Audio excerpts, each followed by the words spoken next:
ನಮಸ್ಕಾರ ಸ್ನೇಹಿತರೆ. ಅಮೆರಿಕದಂತ ಧೂರ್ತ ರಾಷ್ಟ್ರ ಮತ್ತೊಂದಿರೋದಕ್ಕೆ ಸಾಧ್ಯನೇ ಇಲ್ಲ ಬಿಡಿ. ತನ್ನ ಕೆಲಸ ಆಗ್ಬೇಕು ಅಂದ್ರೆ ಯಾರ ಫ್ರೆಂಡ್ಶಿಪ್ ಬೇಕಾದ್ರೂ ಮಾಡುತ್ತೆ, ಯಾರ ಬಲಿ ಬೇಕಾದ್ರೂ ಕೊಡುತ್ತೆ. ಇವರು ಹೇಳಿದ ಮಾತ್ರಕ್ಕೆ ಚೀನಾದ ಶತ್ರುತ್ವ ಜಾಸ್ತಿ ಮಾಡೋದಾಗ್ಲಿ, ಅವರ ಮಿತ್ರತ್ವವನ್ನ ಬೆಳೆಸೋದಾಗ್ಲಿ ಭಾರತ ಮಾಡಲ್ಲ. ನಮಗೆ ಸ್ಪಷ್ಟ ಅರಿವಿದೆ ಯಾರು ನಮ್ಮ ಮಿತ್ರರು, ಯಾರು ನಮ್ಮ ಶತ್ರುಗಳು. ಆದ್ರೆ ಕೆಲವೊಂದು ಸ್ಪೆಸಿಫಿಕ್ ಸಂದರ್ಭಗಳಲ್ಲಿ ಎರಡರಲ್ಲೂ ನಾವು ಡಿಫ್ರೆನ್ಶಿಯೇಟ್ ಕಂಡ್ಕೊಳ್ಬೇಕಾಗತ್ತೆ. ಅಮೆರಿಕ ಮತ್ತು ಚೈನಾವನ್ನ ಒಂದೇ ತಕ್ಕಡಿನಲ್ಲಿಟ್ಟು ನೋಡೋದಕ್ಕೆ ಆಗಲ್ಲ. ಯಾಕಂದ್ರೆ ಅಮೆರಿಕ ಪೂರ್ತಿ ಪ್ರಜಾಪ್ರಭುತ್ವ ದೇಶ. ಅಮೆರಿಕದ ರಕ್ಷಣಾ ಇಲಾಖೆ ಪೆಂಟಗಾನ್ ನ ರಿಪೋರ್ಟ್ ಆಗಿರೋದ್ರಿಂದ, ಜಿಯೋ ಪಾಲಿಟಿಕಲಿ ಇದು ಇಂಪ್ಯಾಕ್ಟ್ ಮಾಡೋದ್ರಿಂದ ಈ ರಹಸ್ಯ ರಿಪೋರ್ಟ್ ನ ಅಂಶಗಳನ್ನ ಕಡೆಗಣಿಸೋದಕ್ಕೆ ಸಾಧ್ಯನೇ ಇಲ್ಲ. ಹಾಗಾದ್ರೆ ಏನ್ ಈ ಪೆಂಟಗಾನ್ ರಹಸ್ಯ ರಿಪೋರ್ಟ್, ಏನಿದೆ ಇದರಲ್ಲಿ? ಭಾರತ ಯಾಕೆ ಟೆನ್ಷನ್ ಮಾಡ್ಕೋಬೇಕು? ಅರುಣಾಚಲ ಪ್ರದೇಶನ ಗುಳುಂ ಮಾಡೋದಕ್ಕೆ ಚೈನಾ ಹೊಂಚು ಹಾಕಿ ಕೂತಿದೆ ಅಂತೆ. 2049ರಷ್ಟೊತ್ತಿಗೆ ನಮ್ಮ ಅರುಣಾಚಲ ಪ್ರದೇಶವನ್ನ ಕೈವಶ ಮಾಡಿಕೊಳ್ಳೋದಕ್ಕೆ ಬ್ಲೂ ಪ್ರಿಂಟ್ ರೆಡಿ ಮಾಡಿದೆಯಂತೆ ಚೀನಾ. ಇದಕ್ಕೆ ಭಾರತ ಯಾವ ರೀತಿ ಆಕ್ಟ್ ಮಾಡಬೇಕು? ಗುಳ್ಳೆ ನರಿ ಚೀನಾದ ಮಸಲತ್ತೇನಿದೆ ಇದರಲ್ಲಿ? ನಿಜಕ್ಕೂ ಭಾರತದ ಬಗ್ಗೆ ಅಷ್ಟೊಂದು ಕಾಳಜಿ ಬಂದ್ಬಿಡ್ತಾ ಅಮೆರಿಕಕ್ಕೆ? ಎಲ್ಲದರ ಬಗ್ಗೆ ಹೇಳ್ತೀನಿ. ಒಂದು ಲೈಕ್ ಮಾಡಿ, ಚಾನಲ್ ಸಬ್ಸ್ಕ್ರೈಬ್ ಮಾಡಿ. ಸ್ನೇಹಿತರೆ, ಈ ಅಮೆರಿಕದವರೇ ಹಾಗೆ ಭಾರತದ ಖಡಕ್ ಶತ್ರುಗಳಲ್ಲ, ಆದ್ರೆ ಮಿತ್ರರಂತೂ ಮೊದಲೇ ಅಲ್ಲ ಬಿಡಿ. ಪದೇ ಪದೇ ಭಾರತದ ಎಕಾನಮಿ ಬಗ್ಗೆ ನೆಗೆಟಿವ್ ಕಮೆಂಟ್ಸ್ ಮಾಡೋದಾಗಿರ್ಬೋದು, ನಮ್ಮ ಮೇಲೆ ಟ್ಯಾರಿಫ್ ಹಾಕಿ ತೊಂದರೆ ಕೊಡೋದಾಗಿರ್ಬೋದು. ಪೆಂಟಗನ್ನ ಈ ರಿಪೋರ್ಟ್ ಅಲ್ಲಿ USA ಇದ್ದಕ್ಕಿದ್ದಂತೆ ಭಾರತಕ್ಕೆ ಪ್ರೀತಿ ಉಕ್ಕಿ ಹರಿಸ್ತಾ ಇದೆ. ಚೈನಾ ಸಹ ಭಾರತದ ವಿಚಾರದಲ್ಲಿ 2025ರಲ್ಲಿ ಸಾಫ್ಟ್ ಆಗಿತ್ತು. ಈ ಪ್ರೀತಿ ದಿಢೀರಂತ ಉಕ್ಕಿ ಹರಿದಿದ್ದಲ್ಲ, ಅದರ ಅಗತ್ಯ ಚೈನಾಕ್ಕೆ ಇತ್ತು. ಯಾಕಂದ್ರೆ ಸಿಕ್ಕಾಪಟ್ಟೆ ಟಾರಿಫ್ ಜಡ್ದಿತ್ತು ಚೈನಾಕ್ಕೆ ಅಮೆರಿಕ. ತನ್ನ ಮಾಲನ್ನು ಮಾರೋದಕ್ಕೆ ಅಮೆರಿಕ ಬಿಟ್ರೆ ಅತಿ ದೊಡ್ಡ ಮಾರ್ಕೆಟ್ ಭಾರತನೇ ಚೈನಾಕ್ಕೆ. ಹಾಗಾಗಿ ದಿಢೀರ್ ಪ್ರೀತಿ ಹುಟ್ಟಿತು. ಬಂದ್ ಮಾಡಿದ್ದ ವೀಸಾನ ಮತ್ತೆ ಸ್ಟಾರ್ಟ್ ಮಾಡ್ತು. ಬಂದ್ ಮಾಡಿದ್ದ ದ್ವಿಪಕ್ಷೀಯ ವಿಮಾನಯಾನ ಸೇವೆಯನ್ನ ಮತ್ತೆ ಸ್ಟಾರ್ಟ್ ಮಾಡ್ತು. ಅಮೆರಿಕ ನಿಮ್ಗೆ ಟ್ಯಾರಿಫ್ ಹಾಕಿದ್ರೇನು, ನಿಮ್ಮ ಮಾಲ್ಗಳಿಗೆ ನಮ್ಮ ಮಾರುಕಟ್ಟೆ ಓಪನ್ ಇದೆ ಅಂತ ಚೈನಾ ತನ್ನ ಮಾರ್ಕೆಟ್ ನ ಬಾಗಿಲುಗಳನ್ನ ಭಾರತಕ್ಕೆ ಓಪನ್ ಮಾಡ್ತು. ಚೈನಾ ಮತ್ತು ಭಾರತ ಹತ್ತಿರ ಆಗೋದನ್ನ ಕಂಡು ಅಮೆರಿಕಕ್ಕೆ ಉರಿ ಹತ್ತಿತು. PM ಮೋದಿ ಮತ್ತು ಕ್ಸಿ ಜಿನ್ಪಿಂಗ್ ರೀಸೆಂಟ್ ಆಗಿ ಶಾಂಘೈ ಕೋಆಪರೇಷನ್ ನಲ್ಲಿ ಭೇಟಿ ಮಾಡಿ ಮಾತುಕತೆ ಸಹ ನಡೆಸಿದ್ರು. ಓವರ್ ಆಲ್ ಆಗಿ ಹೇಳ್ಬೇಕು ಅಂದ್ರೆ ಭಾರತ ಮತ್ತು ಚೈನಾದ ಸಂಬಂಧ ಈಗ ಟ್ರ್ಯಾಕ್ ಗೆ ಬಂದಿರೋದಂತೂ ನಿಜ.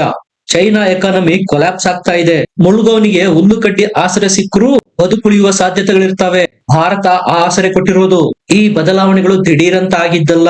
ಡೋಕ್ಲಾಮು ಗಲ್ವಾನ್ ಘಟನೆಯ ನಂತರ ಭಾರತ ಯಾವ ರೀತಿ ಚೈನಾಗೆ ಬಾರಿಸಿ ಕಳಿಸ್ತೋ ಆಗ್ಲೇ ಚೈನಾಕ್ಕೆ ಸ್ಪಷ್ಟ ಆಗಿ ಹೋಗಿತ್ತು, ಭಾರತ ತೈವಾನ್ ನಂತಹ ಸಣ್ಣ ಪುಟ್ಟ ರಾಷ್ಟ್ರ ಅಲ್ಲ ನಾನು ಏರಿ ಹೋಗೋದಿಕ್ಕೆ.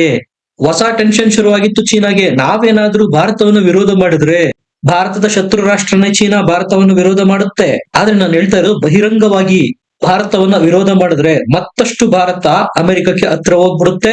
ಯಾಕಂದ್ರೆ ಒಂಟಿ ಅಮೆರಿಕವನ್ನ ಎದುರಿಸೋದು ಚೀನಾಗೆ ಸುಲಭ. ಭಾರತ ಏನಾದ್ರೂ ಅಮೆರಿಕ ಬೆನ್ನಿಗೆ ನಿಲ್ತು ಅಂದ್ರೆ US ಭಾರತ ಇಬ್ರೂ ಸೇರಿ ಮೇಲೆ ಹೇಳದಂತೆ ಕೋಮಾಗೆ ಹೋಗುವಂತೆ ಬಾರಿಸಿ ಬಿಡ್ತವೆ. ಈ ಸರಳ ಸತ್ಯ ಚೈನಾಗೆ ಗೊತ್ತಿದೆ.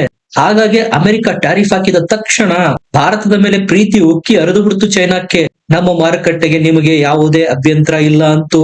ಈಗ ಅಸಲಿ ವಿಚಾರ ಏನಪ್ಪಾ ಅಂದ್ರೆ, ಪೆಂಟಗಾನ್ ಇದು ಅಮೆರಿಕದ ರಕ್ಷಣಾ ಇಲಾಖೆ ರಹಸ್ಯ ರಿಪೋರ್ಟ್ ಬಿಡುಗಡೆ ಮಾಡಿದೆ. ಪ್ರಪಂಚದಾದ್ಯಂತ ಯಾವ್ಯಾವ ದೇಶಗಳ ನಡುವೆ ಏನೇನು ಚಟುವಟಿಕೆಗಳು ನಡೀತಾ ಇದಾವೆ, ಯಾರು ಯಾರ ವಿರುದ್ಧ ಹೇಗೆ ಯಾವೆಲ್ಲ ರೀತಿ ಮಸಲತ್ತು ಮಾಡ್ತಾ ಇದ್ದಾರೆ ಅನ್ನುವುದರ ಬಗ್ಗೆ ಗುಪ್ತ ಕಾರ್ಯಾಚರಣೆ ಮಾಡಿ ಪ್ರತಿ ವರ್ಷ ಈ ರಿಪೋರ್ಟ್ ಅನ್ನ ಅಮೆರಿಕ ತನ್ನ ಸಂಸತ್ತಲ್ಲಿ ಪೆಂಟಗಾನ್ ವತಿಯಿಂದ ಸಬ್ಮಿಟ್ ಮಾಡುತ್ತೆ. ಈ ರಿಪೋರ್ಟ್ ಅಲ್ಲಿ ಬಂದಿರುವ ವಿಚಾರ, ಚೈನಾ ಭಾರತದ ಅರುಣಾಚಲ ಪ್ರದೇಶವನ್ನ ವಶಪಡಿಸಿಕೊಳ್ಳೋದಕ್ಕೆ 2049ರ ಬ್ಲೂ ಪ್ರಿಂಟ್ ರೆಡಿ ಮಾಡಿದೆಯಂತೆ. 2049ಕ್ಕೆ ಯಾಕೆ ಈಗ ಯಾಕಿಲ್ಲ ಅಂದ್ರೆ, ಭಾರತದೊಂದಿಗೆ ಟೆನ್ಷನ್ ಆಗೋದು ಚೀನಾಕ್ಕೆ ಈಗ ಬೇಕಿಲ್ಲ. ಅದರ ಎಕಾನಮಿ ಈಗ ಸದ್ಯ ಡಿಕ್ಲೈನ್ ಅಲ್ಲಿದೆ.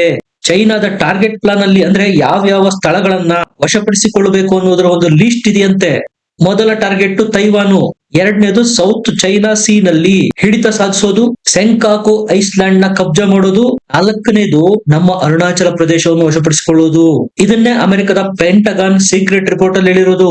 ಚೈನಾ ಹಸಿದ ಸಿಂಹದ ರೀತಿ ಕಾದು ಕುಳಿತಿದೆ. ಸ್ವಲ್ಪ ಏನಾದ್ರೂ ಭಾರತದಲ್ಲಿ ಏರುಪೇರಾದ್ರೂ ಅಟ್ಯಾಕ್ ಮಾಡುವ ಸಂಭವಗಳಿದಾವೆ ಅಂತ ರಿಪೋರ್ಟ್ ಅಲ್ಲಿ ಹೇಳಿದೆ. ಸ್ನೇಹಿತರೆ, ಇದರಲ್ಲಿ ಅಮೆರಿಕದ ನರಿಬುದ್ಧಿನೂ ಇದೆ. ಯಾವಾಗೆಲ್ಲ ಭಾರತ ಮತ್ತು ಚೀನಾದ ಸಂಬಂಧ ಸುಧಾರಿಸುತ್ತೋ ಅದನ್ನ ಅಲ್ಲಿಯ ಪತ್ರಿಕೆಗಳು ಇದು ಟೆಂಪರರಿ, ಚೈನಾ ಮತ್ತು ಭಾರತ ಪರ್ಮನೆಂಟ್ ಶತ್ರುಗಳು ಅಂತ ಬಿಂಬಿಸ್ತವೆ. ಅದೇ ಇನ್ನೊಂದ್ ಕಡೆ ಯಾವಾಗ ಭಾರತ ಚೈನಾ ಸಂಬಂಧಗಳು ಬಿಗಡಾಯಿಸೋದಕ್ಕೆ ಶುರು ಮಾಡುತ್ತೋ ಗಾಯದ ಮೇಲೆ ಉಪ್ಪಾಕುತ್ತೆ. ಉರಿಯುವ ಬೆಂಕಿಗೆ ತುಪ್ಪ ಸುರಿಯುವ ಕೆಲಸ ಮಾಡುತ್ತೆ ಅಮೆರಿಕ.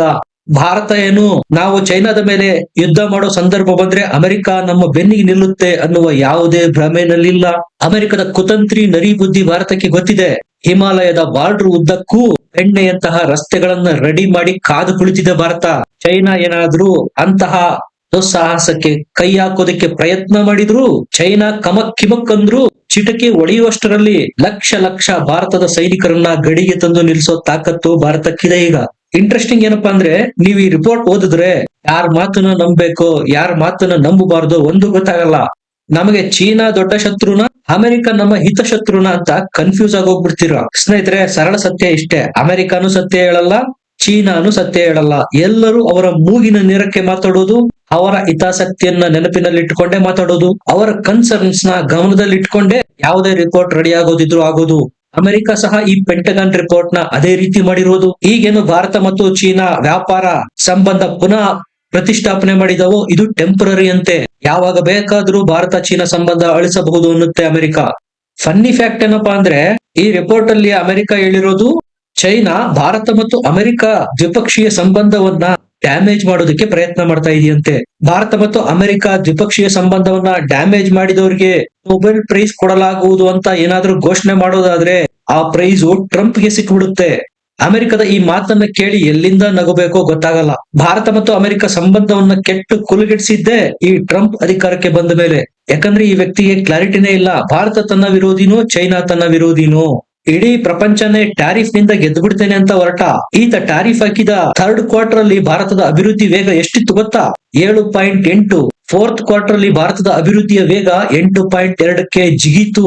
ಏನು ಕಿತ್ತು ದಬಾಕ್ತು ಅಮೆರಿಕ ಟ್ಯಾರಿಫ್ ಹಾಕಿ? ಇಂತಹ ಅಮೆರಿಕ ಹೇಳುತ್ತೆ ಚೈನಾ ಭಾರತ ಮತ್ತು ಅಮೆರಿಕದ ಸಂಬಂಧನ ಕೆಡಿಸೋದಕ್ಕೆ ಪ್ರಯತ್ನ ಮಾಡ್ತಿದೀಯಂತೆ. ಇಷ್ಟ ಹೇಳದ್ಮೇಲೆ ನನ್ನನ್ನ ಬೈಕೋಬೇಡಿ ನೀವು, ಇದೇನಿದು ದಿಢೀರ್ ಅಂತ ಚೈನಾನ ಹೊಗಳ್ತಾ ಇದೀರಲ್ಲ ಅಂತ. ನಾನಿಲ್ಲಿ ಚೈನಾನ ಹೊಗಳ್ತಾನೂ ಇಲ್ಲ, ಅಮೆರಿಕವನ್ನ ತೆಗಳ್ತಾನೂ ಇಲ್ಲ, ಅಥವಾ ಅಮೆರಿಕವನ್ನ ಹೊಗಳಿ ಚೈನಾವನ್ನ ತೆಗಳುವ ಪ್ರಯತ್ನನೂ ಮಾಡ್ತಾ ಇಲ್ಲ. ವಾಸ್ತವ ಸ್ಥಿತಿಯನ್ನ, ಭಾರತಕ್ಕೆ ಯಾವುದು ಹಿತ ಅನ್ನೋದನ್ನ ಎಕ್ಸ್ಪ್ಲೈನ್ ಮಾಡ್ತಾ ಇದ್ದೀನಿ ಅಷ್ಟೇ. ಚೈನಾನು ನಾವು ನಂಬಬಾರ್ದು, ಅಮೆರಿಕವನ್ನು ನಾವು ನಂಬಬಾರ್ದು. ನಮ್ಮ ಎಕಾನಮಿಯನ್ನ ನಾವು ನಂಬಬೇಕು, ನಮ್ಮ ಮಾರ್ಕೆಟಿಂಗ್ ಪವರ್ ನ ನಾವು ನಂಬಬೇಕು, ನಮ್ಮ ಮಿಲಿಟರಿ ಶಕ್ತಿಯನ್ನ ನಾವು ಬಲಪಡಿಸಬೇಕು. ಯಾಕಂದ್ರೆ ಇದೇ ಕುತಂತ್ರಿ ಚೀನಾ ಆಪರೇಷನ್ ಸಿಂಧೂರ ಸಂದರ್ಭದಲ್ಲಿ ಪಾಕಿಸ್ತಾನಕ್ಕೆ ಭರಪೂರ ಶಸ್ತ್ರಾಸ್ತ್ರಗಳನ್ನ ಕೊಡ್ತು. ಭಾರತದ ಸೈನ್ಯದ ಜಿಯೋ ಲೊಕೇಶನ್ ಗಳನ್ನ ಪಾಕಿಸ್ತಾನದೊಂದಿಗೆ ಶೇರ್ ಮಾಡ್ತು. ಆ ಕಡೆ ಅಮೆರಿಕ ಸಹ ಆಪರೇಷನ್ ಸಿಂಧೂರ ಪಾಕಿಸ್ತಾನ ಎಗೇನ್ಸ್ಟ್ ಭಾರತ ಮಾಡಿದ ಯುದ್ಧದಲ್ಲಿ ಪಾಕಿಸ್ತಾನದ ಬೆನ್ನಿಗೆ ನಿಂತಿತ್ತು. ವ್ಯಾಪಾರ ಅಂತ ಸಂಬಂಧ ಸುಧಾರಿಸೋ ನಾಟಕ ಮಾಡುತ್ತೆ ಚೈನಾ, ಇನ್ನೊಂದ್ ಕಡೆ ಒಳಗೊಳಗೆ ಶಸ್ತ್ರಾಸ್ತ್ರಗಳನ್ನ ನಮ್ಮ ವಿರುದ್ಧ ಪಾಕಿಸ್ತಾನಕ್ಕೆ ಕೊಡುತ್ತೆ. ಈಗ 2049ಕ್ಕೆ ಅಖಂಡ ಚೀನಾ ಅನ್ನುವ ಅರುಣಾಚಲ ಪ್ರದೇಶದ ಪ್ಲಾನ್ ರೆಡಿ ಮಾಡಿದ್ದಾರೆ. ಸ್ನೇಹಿತರೆ, ಅಮೆರಿಕದ ಈಗಿನ ಅಧ್ಯಕ್ಷ ಟ್ರಂಪ್ ನಾನ್ ಸೀರಿಯಸ್ ನಾಯಕ. ಈತನಿಗೆ ತನ್ನ ಸ್ವಪ್ರತಿಷ್ಠೆ ಬಿಟ್ರೆ ಬೇರೆ ಏನು ಬೇಕಿಲ್ಲ. ಈತನನ್ನ ನೊಬೆಲ್ ಪೀಸ್ ಪ್ರೈಸ್ ಗೆ ಭಾರತ ಏನಾದ್ರೂ ನಾಮಿನೇಟ್ ಮಾಡಿದ್ರೆ ನಮ್ಮ ಮೇಲೆ 50% ಟ್ಯಾರಿಫ್ ಆಗ್ತಾ ಇರ್ಲಿಲ್ಲ. ಭಾರತದ ಎಕಾನಮಿ ಡೆಡ್ ಅಂತ ನೆಗೆಟಿವ್ ಕಮೆಂಟ್ ಮಾಡ್ತಾ ಇರ್ಲಿಲ್ಲ. ರಷ್ಯನ್ ಆಯಿಲ್ ಪರ್ಚೇಸ್ ಮಾಡಬೇಡಿ ಅಂತ ಒತ್ತಡ ಇರ್ತಾ ಇರ್ಲಿಲ್ಲ. ಸದ್ಯ ಅಂತಹ ವ್ಯಕ್ತಿಯ ಕೈಯಲ್ಲಿ ಅಮೆರಿಕ ಇರೋದು. ಈ ವ್ಯಕ್ತಿ ತೊಲಗುವವರೆಗೂ ಭಾರತಕ್ಕೆ ನೆಮ್ಮದಿ ಇಲ್ಲ. ಇವರ ಜೊತೆಗೆ ಡೀಲ್ ಮಾಡುವಾಗ ಬಹಳಷ್ಟು ಎಚ್ಚರಿಕೆಯಿಂದ ಇರ್ಬೇಕಾಗತ್ತೆ. ಇತಿಹಾಸದಿಂದ ನಾವು ಪಾಠ ಕಲಿಬೇಕು. 71, 75ರಲ್ಲಿ ಏನಾಯ್ತು? ಪಾಕಿಸ್ತಾನನ ಸಪೋರ್ಟ್ ಮಾಡಿ ಅಮೆರಿಕ ಯುದ್ಧ ನೌಕೆ ಕಳಿಸ್ತು. ನಮ್ಮ ಸಪೋರ್ಟ್ಗೆ ಬಂದಿದ್ದು ರಷ್ಯಾ. ಈ ಕಡೆ ಚೈನಾ ಅಂತೂ ನಮ್ಮ ಪರಮ ಶತ್ರು. ಎಂತಹ ಪಾಪಿಗೂ ನರಕದಲ್ಲೂ ಇಂತಹ ನೈಬರ್ ಕಂಟ್ರಿ ಸಿಗೋದು ಬೇಡ. ಹಾಗಾಗಿ ನಾನು ಹೇಳೋದು, ಭಾರತ ಅಮೆರಿಕನು ನಂಬಬಾರ್ದು, ಚೈನಾನು ನಂಬಬಾರ್ದು. ಹಾಗಾದ್ರೆ ಈ ರಿಪೋರ್ಟ್ ನಾನು ಸುಳ್ಳು ಅಂತ ಹೇಳ್ತಾ ಇಲ್ಲ. ಇದರಲ್ಲಿರ್ತಕ್ಕಂಥ ಅಂಶಗಳು ಸೀರಿಯಸ್ ಆಗಿ ಭಾರತ ಪರಿಗಣಿಸಬೇಕು. ಅರುಣಾಚಲ ಪ್ರದೇಶದ ಮೇಲೆ ಚೈನಾದ ತೂಗುಗತ್ತಿ ಇರೋದಂತೂ ನಿಜ. ಇತ್ತೀಚೆಗಷ್ಟೇ ಚೀನಾ 36 J-17 ಯುದ್ಧ ವಿಮಾನಗಳನ್ನು ಕೊಟ್ಟಿರೋದು ಪಾಕಿಸ್ತಾನಕ್ಕೆ. ಅಮೆರಿಕ ಅಂತೂ $600 ಮಿಲಿಯನ್ ಖರ್ಚು ಮಾಡಿ F-16 ಯುದ್ಧ ವಿಮಾನಗಳನ್ನ ಅಮೆರಿಕ ಪಾಕಿಸ್ತಾನದಲ್ಲಿ ಅಪ್ಗ್ರೇಡ್ ಮಾಡ್ತಾ ಇದೆ. ಇವ್ರಿಗೆಲ್ಲ ಭಾರತದ ಹಿತಾಸಕ್ತಿ ಇದ್ದಿದ್ರೆ ಭಾರತ ವಿರೋಧಿ ನಿಲುವುಗಳನ್ನು ತಳಿತಾ ಇದ್ರ? ಅಂದ್ರೆ ಸ್ಪಷ್ಟ ಪಾಠ, ಎಲ್ಲಿವರೆಗೂ ನೀವು ಬಲಾಢ್ಯವಾಗಿರ್ತೀರೋ ನಿಮ್ಮನ್ನ ಯಾರು ಏನು ಮಾಡೋದಕ್ಕೆ ಸಾಧ್ಯ ಇಲ್ಲ. ಯಾವಾಗೆಲ್ಲ ರಾಜರುಗಳು ಸೋತಿದಾರೋ ಆಗ ಅವರ ಸಾಮ್ರಾಜ್ಯದ ಬಾಗಿಲು ಒಳಗಿನಿಂದಲೇ ಓಪನ್ ಆಗಿರುವುದು. ಇದರ ಬಗ್ಗೆ ನಿಮ್ಗೆ ಏನ್ ಅನ್ಸುತ್ತೆ? ಕಮೆಂಟ್ ಮಾಡಿ, ಲೈಕ್ ಮಾಡಿ, ಚಾನಲ್ ನ ಸಬ್ಸ್ಕ್ರೈಬ್ ಮಾಡಿ. ಮತ್ತೆ ಸಿಗೋಣ. ನಮಸ್ಕಾರ.